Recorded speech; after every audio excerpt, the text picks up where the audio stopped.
Good YouTube. In this video, we'll be taking a look at how to turn on the high contrast keyboard for the Samsung Galaxy S26 Ultra. This will work for the S26 Ultra, S26, and the S26 Plus as well.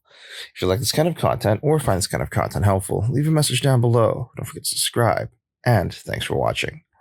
So if you want to turn on the high contrast keyboard on your S26 Ultra device, thankfully it's pretty easy to do so. The first thing you want to do is actually jump into your settings.